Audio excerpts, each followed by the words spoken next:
So now it's my great pleasure to introduce Dr. Antonia Villarruel, who is the Margaret Bond Simon Dean of Nursing.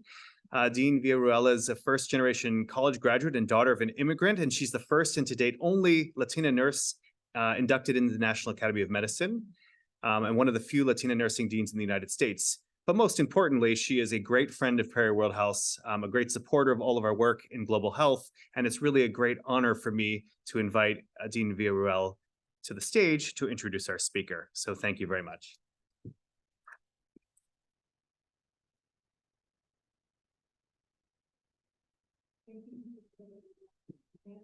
Bit short, and he did, so I'm grateful. So good afternoon to everybody, and welcome to Perry World House for its annual Global Order Colloquium. The theme for this year is A New Age for Nuclearity, Great Powers and Greater Consequences. I have the distinct honor of honoring or introducing Ambassador Elaine G. White, who will discuss her role in the negotiations of the Treaty on the Prohibition of Nuclear Weapons. But before I introduce Ambassador White, I want to highlight why this treaty is so important and how it intersects with nurses and other health providers. The treaty's goal is to stop the testing, production, and use of nuclear weapons. It was signed in September 2017 and became effective in January of 2021. To date, 65 states, not the US, have ratified the treaty, and 3 others have acceded to it. The treaty dares to envision and create a world free of nuclear threats, use, and apocalypse. As we have seen with the war in Ukraine, the possibility of nuclear war is not a thing of the past. In fact, just because we are not on the same continent as Japan or Ukraine does not mean that we're invulnerable to what's going on here. The treaty's language identifies the immense health threats that the testing and use of nuclear weapons have and will have on people around the world. The treaty commits its signatories to adequately provide age and gender-sensitive assistance without discrimination, including healthcare, rehabilitation, and psychological support to individuals affected by the testing of a nuke. It also acknowledges the catastrophic consequences of nuclear weapons on the health of current and future generations, and that nuclear weapons have a disproportionate impact on women and girls, and I would say vulnerable communities in those countries. We have scientific evidence on the generational health and the impact of nuclear weapons. Over 100,000 people died from those bombings in Hiroshima, while survivors faced leukemia, cancer, and other health-related issues for the rest of their lives and for generations. The effects of nuclear weapons were not just felt in Japan. US testing in Trinity, New Mexico, and in the Bikini Atoll Islands and the Marshall Islands led to sharp increases in infant mortality, as well as leukemia and other cancers. In fact, the Radiation Compensation Act was made to provide compensation to victims of downwinders of nuclear testing in the United States between 1945 and 1962. And in fact, some communities, specifically in New Mexico, communities of Native American Hispanos, have yet to receive an apology or adequate compensation from the testing many years ago. The role of nuclear weapons is clearly not just something for political scientists, physicists, or the government officials to debate. A world free of nuclear threats is ours to demand. The fallout and the effect of nuclear weapons is a health issue, so I'm honored to be able to introduce this important discussion today at Perry World House, where we bring the world to Penn. I'm also thrilled to introduce another woman from Latin America, from Central America, here during Hispanic Heritage Month. Before today, you may not have even known that this treaty existed, except I think there were lots of conversations this week that referenced the treaty. But that's why we have people like Ambassador White, who was instrumental in this passage, and is why Perry World House is so important to the Penn community, as well as to those online. So now let me introduce Ambassador White. She is a professor of practice at Johns Hopkins School of Advanced International Studies and is a renowned diplomat from Costa Rica. White is the former Vice Minister of Foreign Affairs of Costa Rica and was the first woman and the first person of African descent to hold this office. She served as ambassador and permanent representative of Costa Rica to the United Nations. In 2017, she was the president of the United Nations Conference involving 124 states that negotiated and adopted the Treaty on the Prohibition of Nuclear Weapons, which entered into force in 2021. Moderating today's program is Clay Risen, a New York Times reporter and visiting professor fellow at the Perry World House. He is the author of several books on U.S. history, including his most recent book, The Crowded Hour, Theodore Roosevelt, The Rough Riders, and the Dawn of the American Century. Previously at the time, Risen worked as a senior politics editor and deputy opinion editor. So please join me y dar la bienvenida a nuestros guests. Thank you.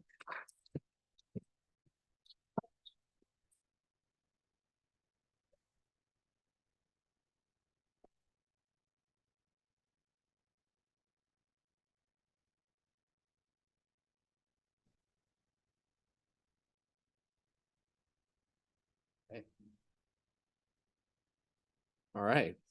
Welcome, everybody. We are going to have a brief conversation here, Ambassador White and myself, and then we'll open up to questions both here in the audience and also online. So the issue of nuclear weapons and the reality of nuclear weapons has hung over every aspect of international relations for almost 80 years.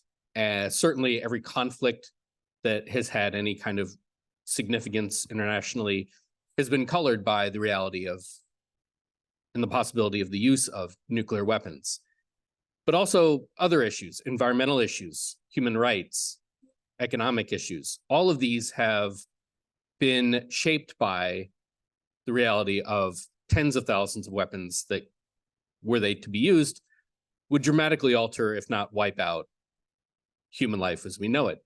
And yet, because these have been so pervasive in our world, particularly here, I would say in the United States, we sometimes take it for granted that this is a reality that we have to live with. It can almost seem like background noise.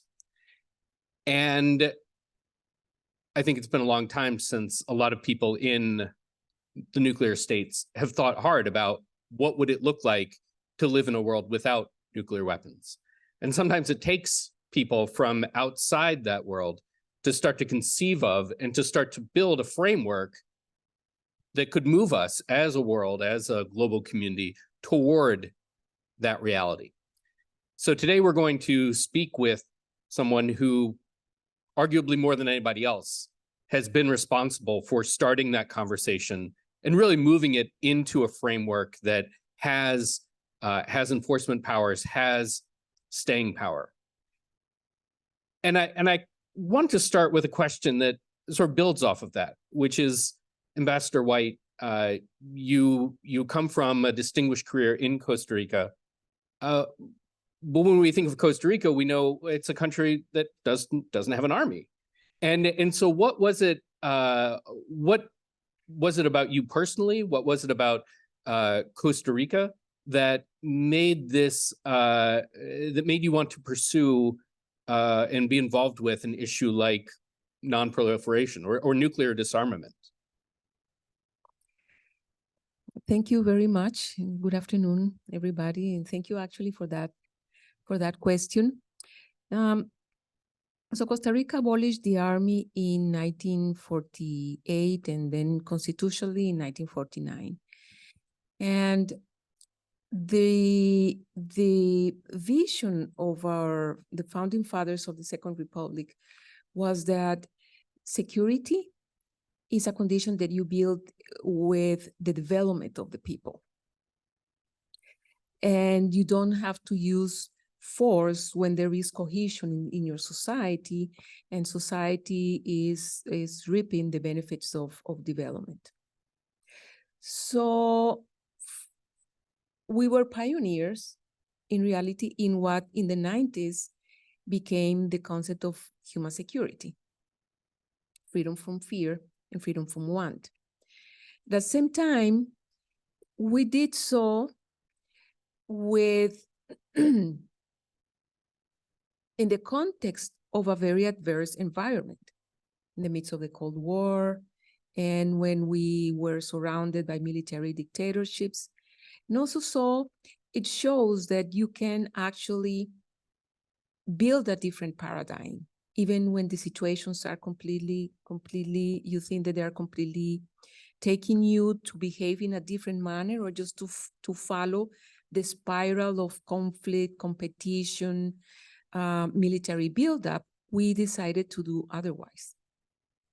And from there, the commitment towards global disarmament, both conventional and especially nuclear disarmament, became one of the pillars of Costa Rican foreign policy. It has been like a very long journey that every single diplomat in Costa Rica has had different opportunities to promote this aspiration of having the world build a different paradigm, and in having the world benefit from the peace dividends that come with the reduction of military expenditure. So I was in Geneva representing Costa Rica when there was the momentum, as we were exchanging. There was a momentum in which many different variables, different and complex variables came together. And it was the moment for the first time then in 7 decades to give the world a legal prohibition of nuclear weapons, which actually had been a request since the day after the atomic bombings of Hiroshima and Nagasaki in the 1945. Thank you. One of the things that's striking about both the history of the treaty and now the treaty itself is that so much of it was driven by small and medium powers. There's no nuclear power that's a signatory. In fact, they opposed the treaty. It nevertheless has succeeded in terms of becoming both ratified and put into place. And so could you talk about that, especially from your personal experience? What was it like? Even outside of the issue of nuclear disarmament, we typically think, or at least I think it's maybe parochial, but we tend to think of things happening in the UN context as they need to have big players involved. And this is an instance where almost the opposite happened. Could you speak a little bit about what that experience was like? Yes, that is one of the most interesting traits of this process in this treaty. It is true that decades ago, the dynamics in norm development was that you described. So we had a small group of large players that were the norm setters, and the large number of small players being the norm takers. And that has evolved significantly in this new expression of multilateralism in the last decades, because now you have this diversification of leadership and agency, and you have processes that are more led by a large number of small players that actually use all the prerogatives that all nations have. We cannot go to military installations in any of the nuclear weapon states, but we do have the possibility to develop norms.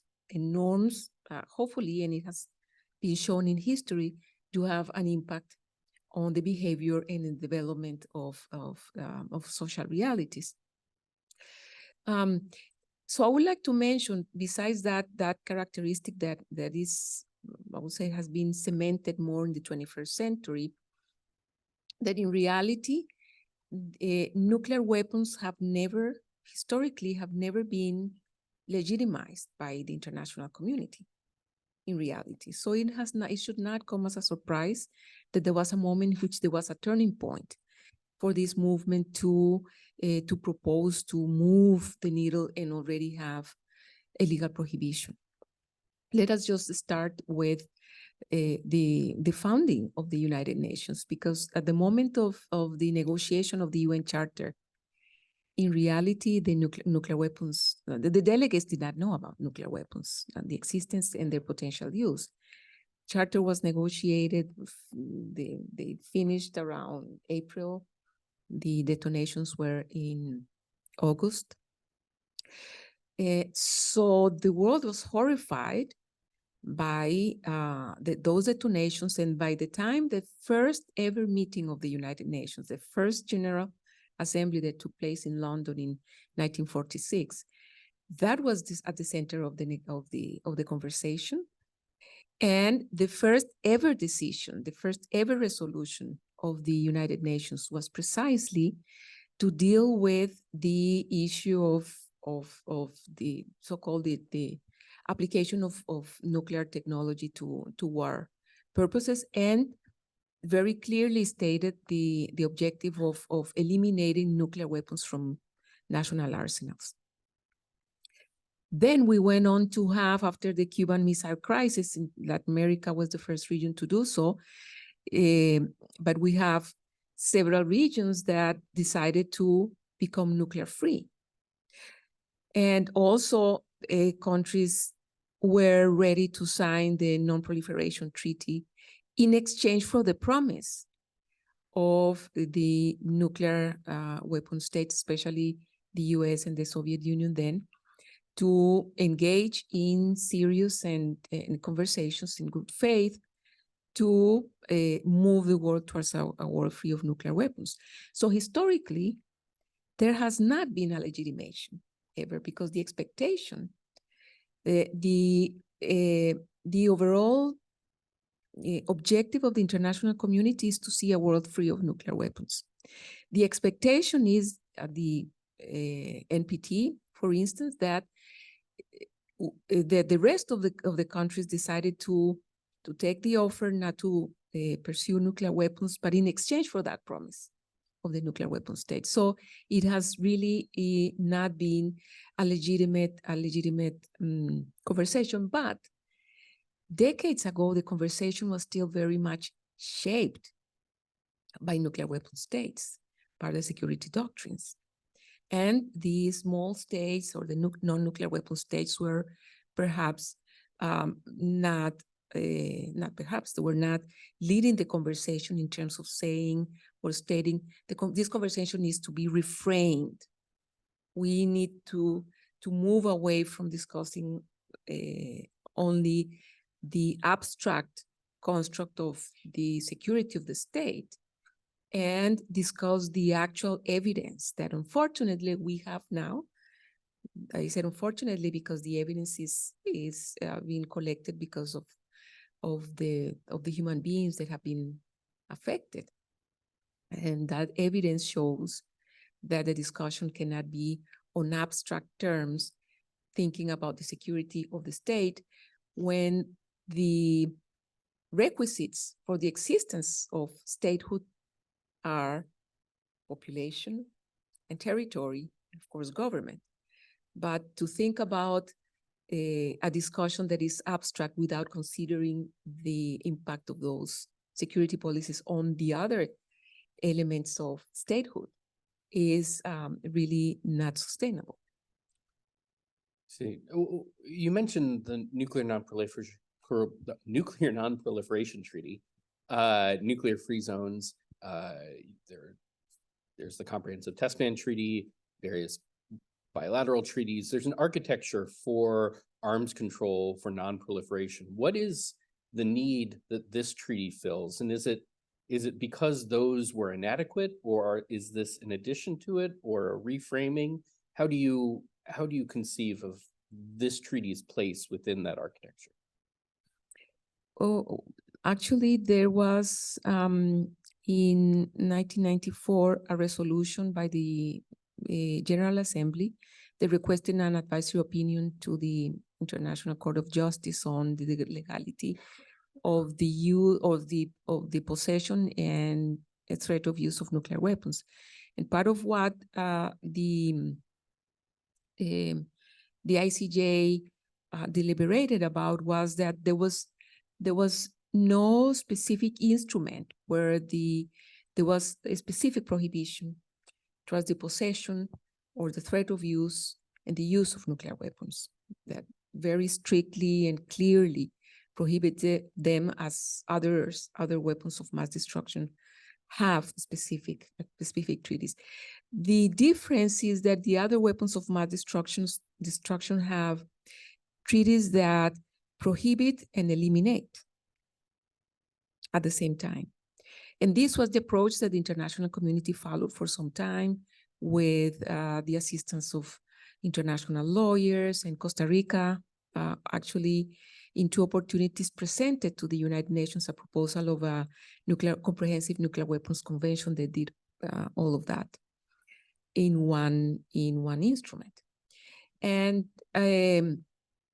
with the reframing of the conversation after the year 2010, there was a new theory of change in the sense that we could not wait until the nuclear weapon states were ready to engage in those negotiations to which they are obliged under Article 6 of the NPT, which actually was reaffirmed by the advisory opinion of the ICJ, that legal obligation to pursue negotiations in good faith.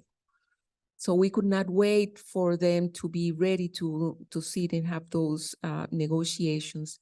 And the international community decided to follow the path of norm building as a way to delegitimize and to stigmatize nuclear weapons, and actually to express and to have a vehicle through which to express the opinion that was historic and is the opinion of the solid majority of the international community that nuclear weapons are not instruments of security.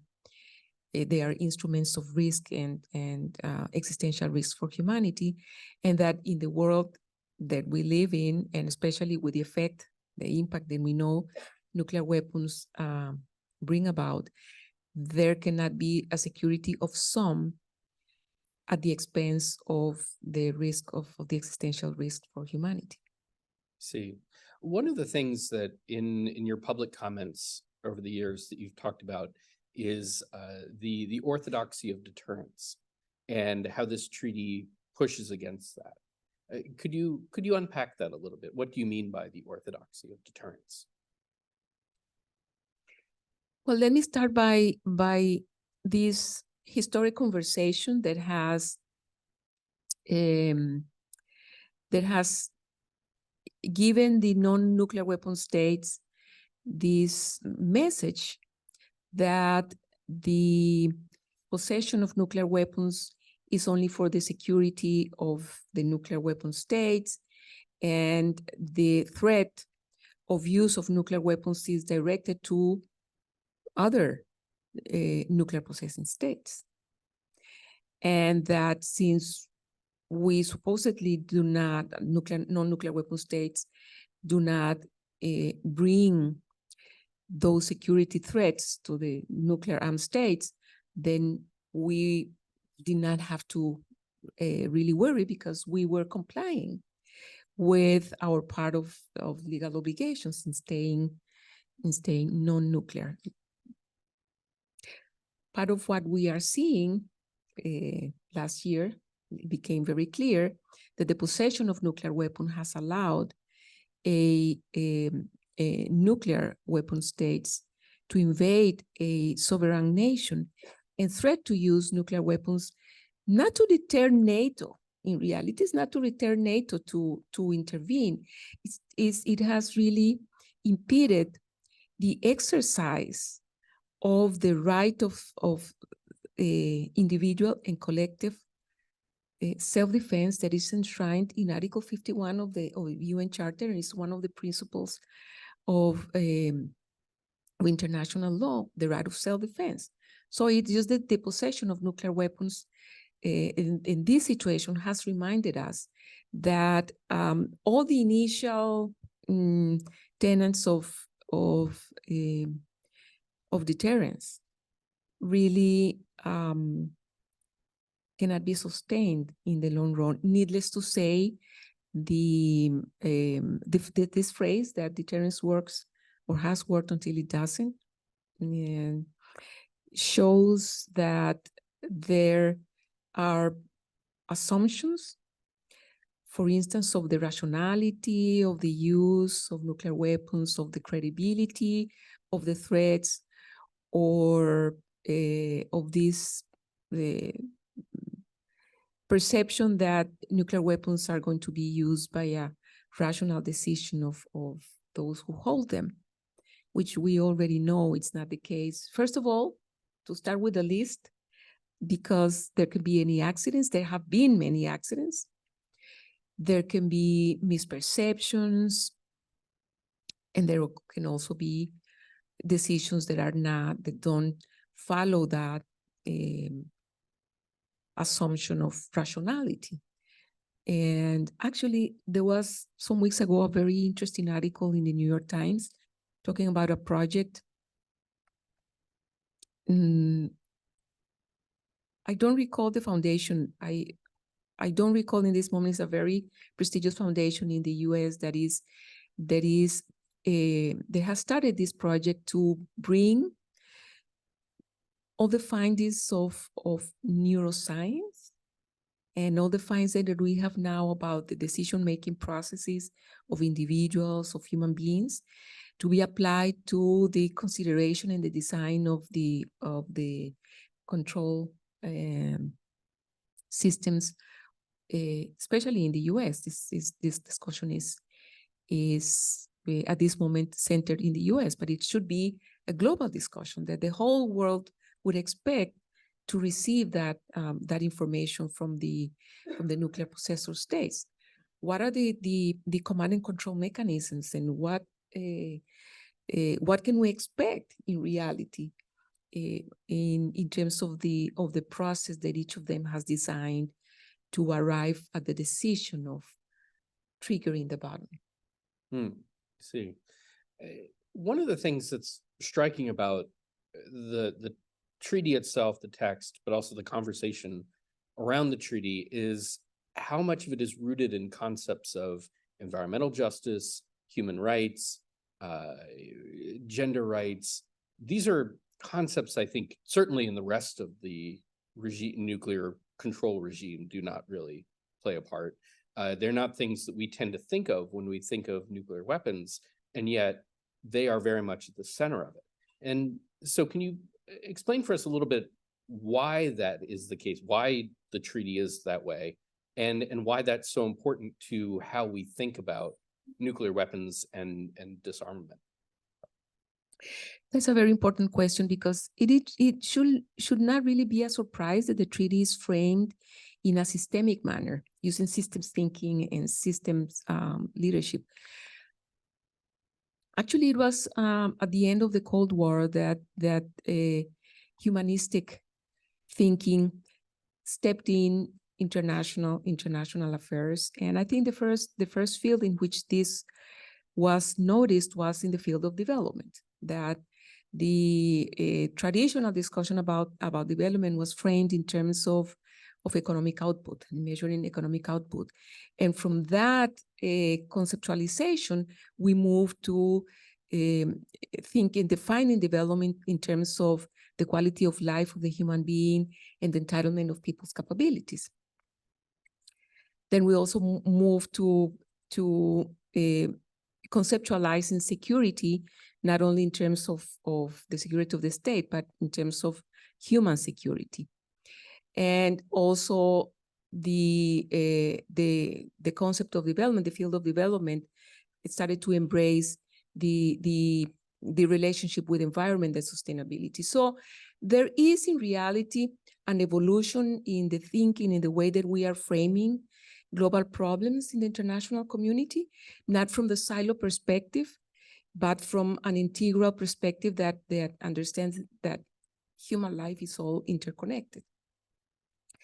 But I think the most important element in this reconceptualization is that the prohibition comes from an understanding of the evidence, of the scientific evidence of the impact that nuclear weapons would have on the human being and on the environment, needless to say, on the possibility of humanity to exist. And by so doing, it is obvious that you have to bring nuclear weapons in a policy-making framework that considers all the aspects that are fundamental for human life. And this is the reason why you have to analyze the existence of nuclear weapons and deterrence as a security doctrine, not separated, not as a silo separated from the rest of policymaking, but in terms of the other bodies of scientific evidence and the other bodies of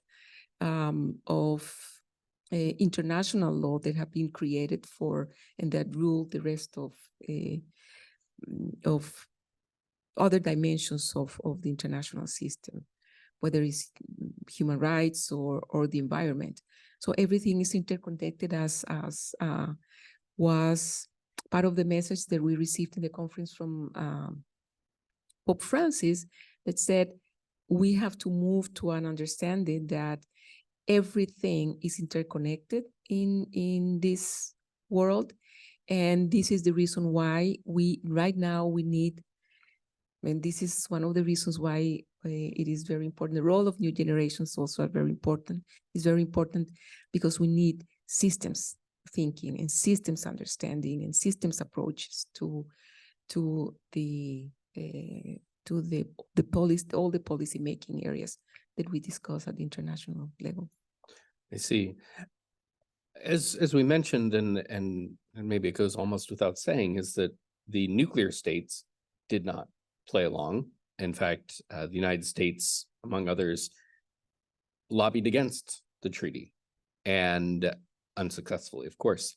And yet, they're not giving up their nuclear weapons. So what is the vision for the treaty? How do we get from the status quo today, where the United States is committing to new generations of nuclear weapons, upgrading, moving into the future armed to the teeth? Same thing with China, the Soviet Union, North Korea. These are all countries that are going in the opposite direction.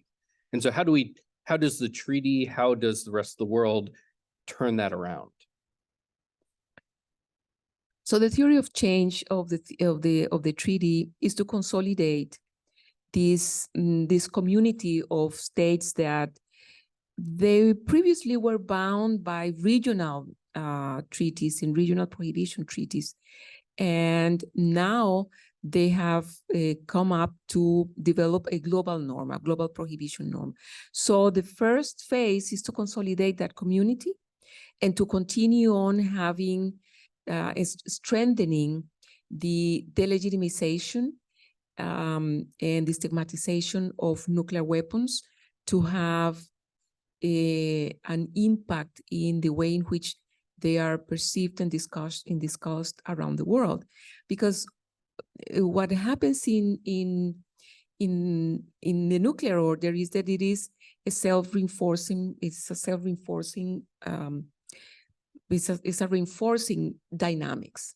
So you have more threats, you feel more insecure, then you build more nuclear weapons and more capacity, and then you threaten and you increase the threat, and you are trying to increase the credibility of the threat. And it has been also proven that the spiral of conflict reproduces itself until or you either go into full destruction or you make a rational decision to detour. And there have been many examples in world history in which leaders decide to detour.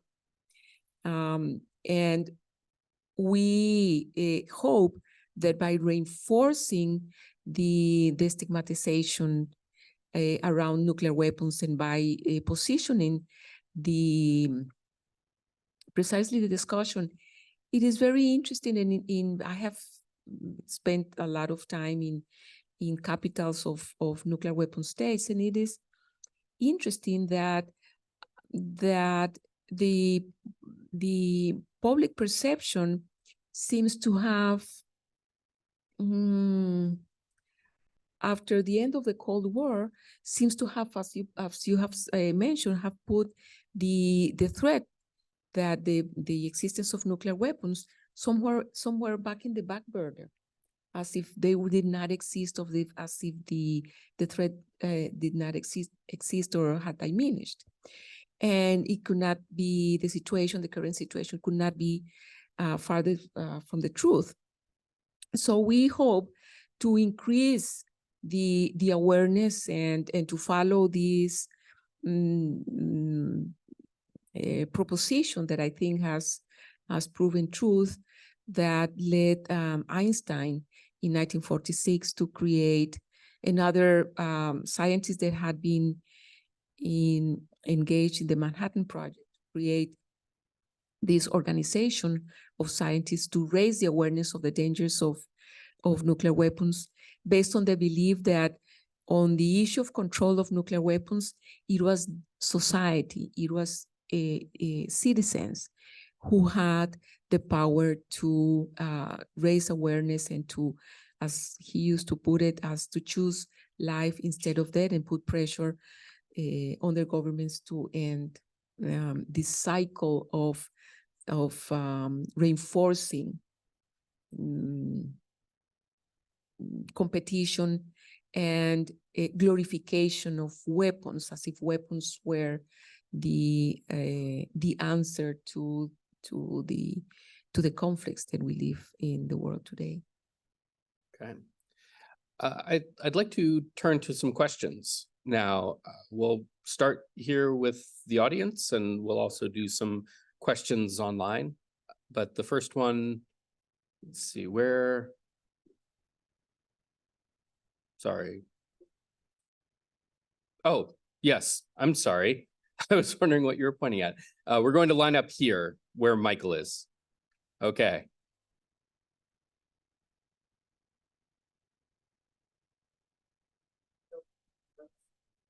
I couldn't help but be a little geeky and was reading the text of the treaty.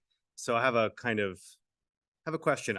One thing I always tell my students is to look at the verbs carefully in the operative section. So I couldn't help but notice it's a really beautiful treaty, actually. It's really interesting and conceptually really quite different than other treaties. But one thing that really jumps out is that the prohibitions article 1, the verbs undertakes never under any circumstances to, as opposed to the article 2, the declarations, which has a shall. So I just wondered the relatives, that the shall is much strong for those who are not treaty readers. The shall is far stronger binding language. Can you tell us a little bit about the history of the negotiations that led to the weaker language in Article 1 and the stronger language in Article 2? Well, actually, in reality, the treaty negotiations very much relied on previously agreed language. So this is for the formulation that has been used in other treaties that prohibit other weapons of mass destruction, and also was inspired in the nuclear weapon free zone treaties. But I think you read the preamble. The preamble part has a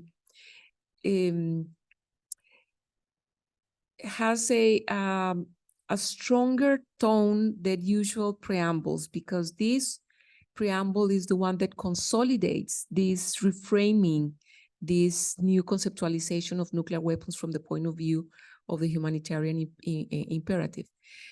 And I think the treaty has a very strong normative block that is composed of the preamble and Article 1. And Article 1, I think, also reinforces with a lot of strength the prohibition, because it contemplates and includes a wide range of activities that are associated with nuclear weapons. But also it brings the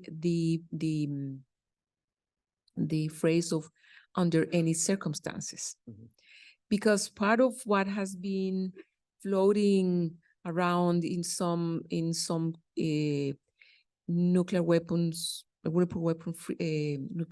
states is that there are circumstances that that would allow for the use of nuclear weapons. And what the treaty says, and the solid majority of the international community is saying, is there is no circumstance, under any circumstance, there is no justification to use nuclear weapons because they violate, they would be abhorrent to human conscience and because of the destruction they would bring about. So I don't agree So you don't with that. agree that the Article 2 is not the strong article. No. Okay. I think it is more of the tradition of the previously agreed language that we worked with in other treaties as well. Thanks. Hello, I'm the representative of the online audience, so this is coming from our Zoom. How have nuclear weapon states treated the negotiations and ratification? Did they stay away from, actively try to stop them, etc.? So they did not attend the negotiations. They have been very critical, and actually the day we inaugurated the conference, there was a press release. I mean, there was a press conference by some permanent members of the Security Council that wanted to explain their opposition to the treaty. We have heard of dialogues from them to potential to countries that might be considering signing the treaty and posing some conditionality for security assistance, for instance, if those countries were to sign the treaty. So there has been more direct actions against the signing and the ratification of the treaty. For instance, several nations received a letter a couple of years ago from this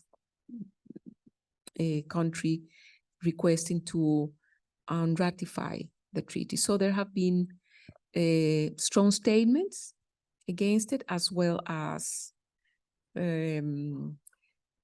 specific requests to not to go in the direction of becoming state parties of the treaty.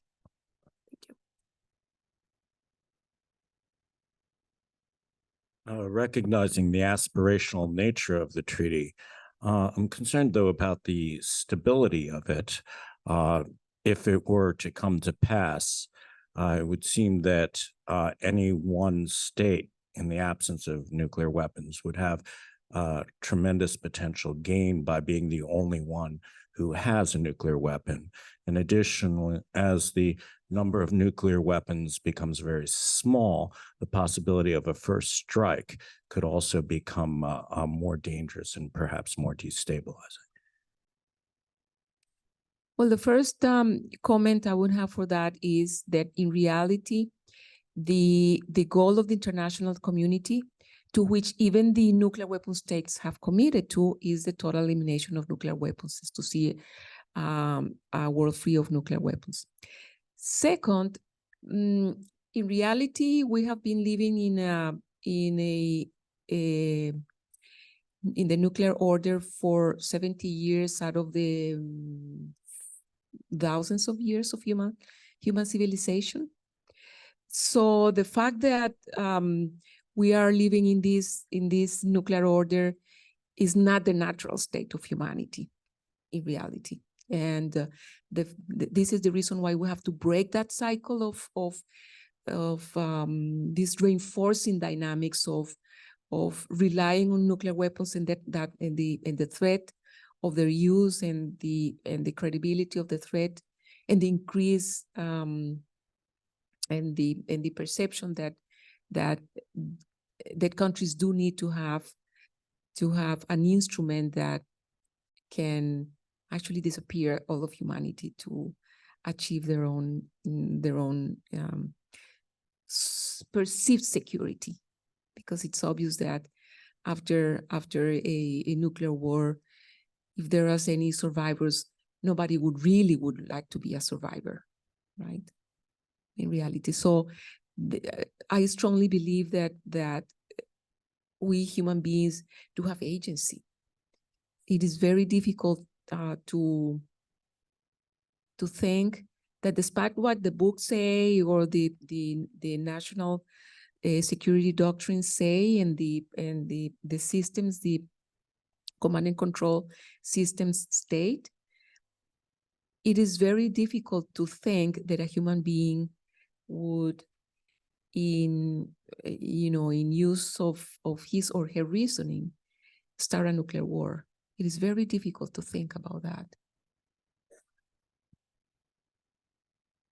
Hi, Ambassador. Thanks for the talk. Last year, I've been to Costa Rica, and in my opinion, it's a small country with a lot of uniqueness, including its ecological tourism and its approach to the military bases.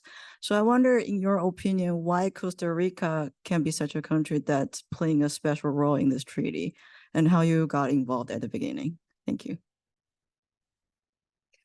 Well, yes, as I mentioned at the beginning, there has been a long tradition of the Costa Rican foreign policy in the field of nuclear disarmament. So it was, first of all, it was my duty as a Costa Rican diplomat to engage in this process. But at the same time, in the ecosystem of Geneva, I had been engaged in leading other initiatives. So at some moment when the journey arrived at the adoption at the moment in which the General Assembly adopted the mandate to go to a negotiating conference, some stakeholders thought that there was a good combination between the person and the country, among other things, because the commitment towards nuclear disarmament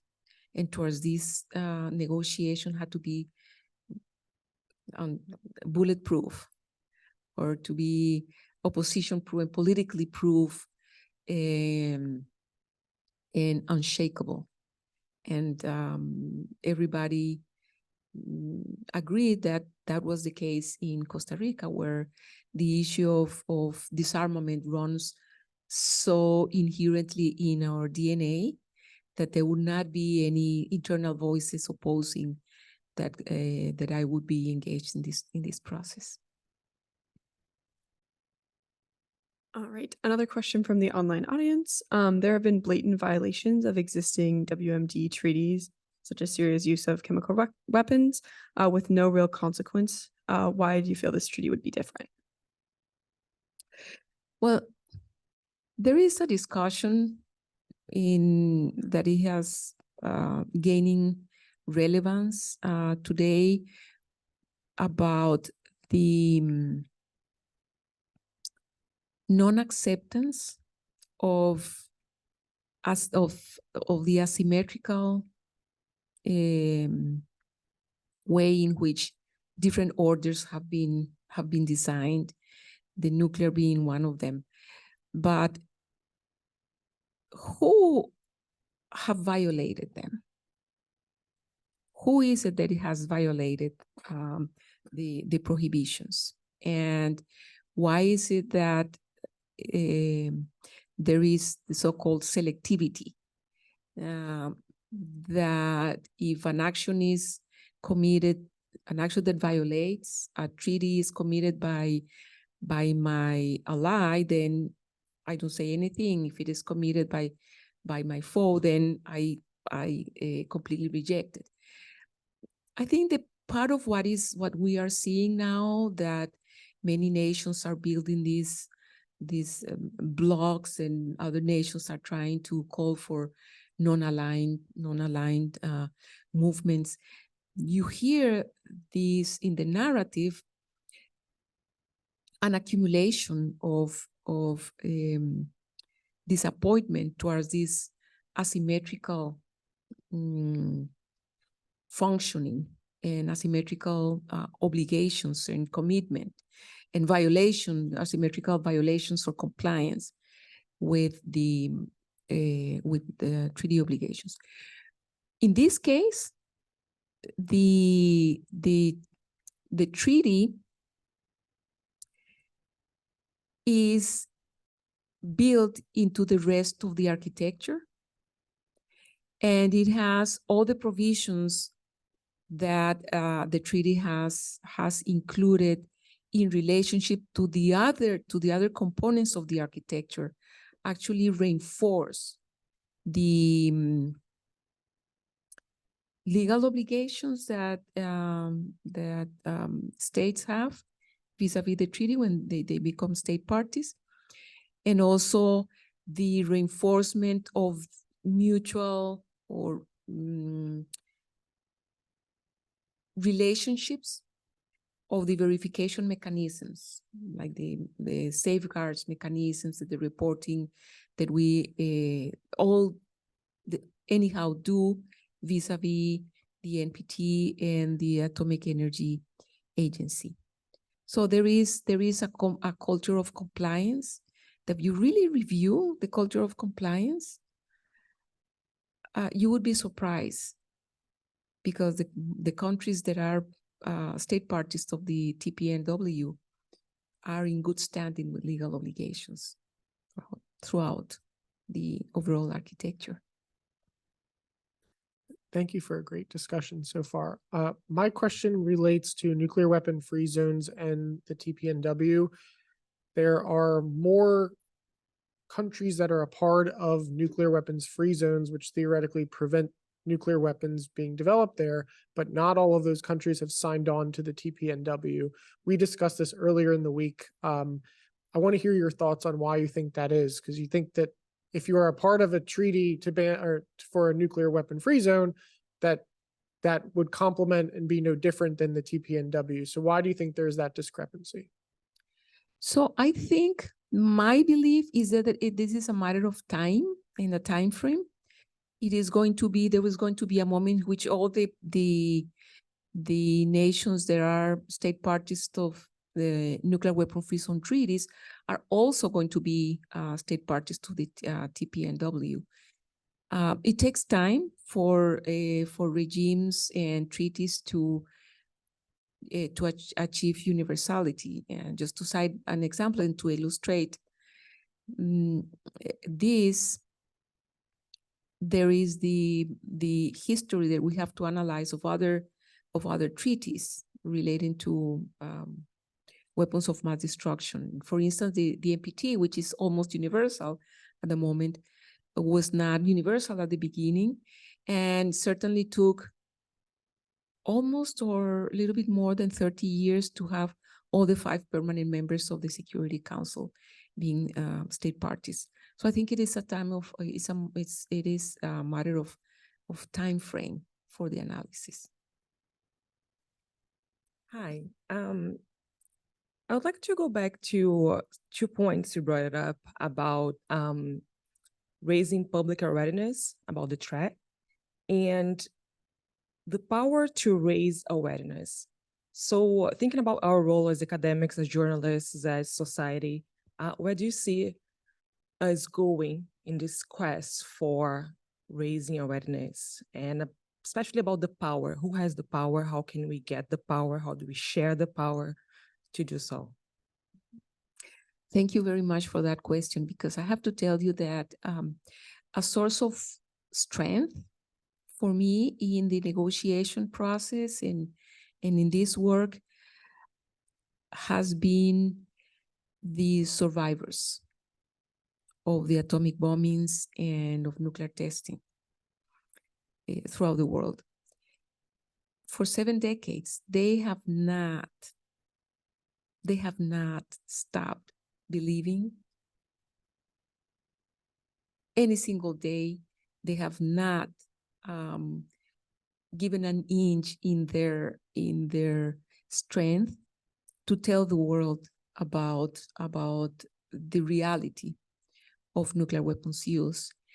I think that the power lies in looking at the information, in being aware of the information, and in engaging in conversations with the information at hand. information is right there.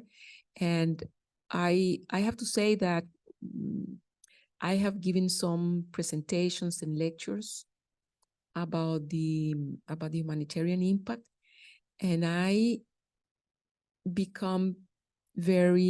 am left with really surprised about the lack of knowledge and understanding. There was even some media ad not too long ago, maybe 1 or 2 years ago, thinking about the potential use of nuclear weapons, and there was this recommendation for citizens or inhabitants of New York that there was nuclear detonation not to go outside. You know, this is really laughable, because this means you don't really understand the dimension of what we're talking about. So I would say the power lies in the information of the scientific evidence. Thank you. Hey. Yeah, I think we have time for one more question. Is there anybody else who has one? Well, then I will do it. I think one of the things, and just to follow on to that, and this is maybe a theme that's run through our conversation the whole time, is why now? Why is this treaty so important now? I mean, obviously, at any time in the history of nuclear weapons, it's important to get rid of them. But to your point you made a little while ago, I think for a lot of people, it has receded into the background. And so the urgency with which you have proceeded and the signatory countries have proceeded obviously speaks against that. So what in your mind, beyond the existential, is, or maybe that's just it, what is the why now answer? The why now is precisely the security environment that we're seeing around the world, is this trend of the nuclear weapon states that instead of diminishing the role of nuclear weapons in their security approaches, they are just increasing capabilities, they're increasing their investment, they're modernizing and increasing the numbers. With the kind and amount of information and scientific evidence that we have about what this really implies, it really doesn't make sense as human beings to go in that direction. And especially in this moment, this should be a moment of real concern. I think what I would be more worried about is this passive characteristic that we see in many citizens today that don't have the same level of awareness of this threat as, you know, for instance, my parents had, because they lived through the Cuban Missile Crisis. Mm-hmm. So I remember growing up when they talked about those days and those experiences, the sense that I got from them was this horror. And I see these generations don't necessarily have that sense, and we need to create that awareness of the very, very dire moment in which we are in terms of security, in the security situation, and the trends of the military powers of the world. Well, on that note, I can only hope that the treaty succeeds. I want to thank you very much. Will everyone please join me around the clock?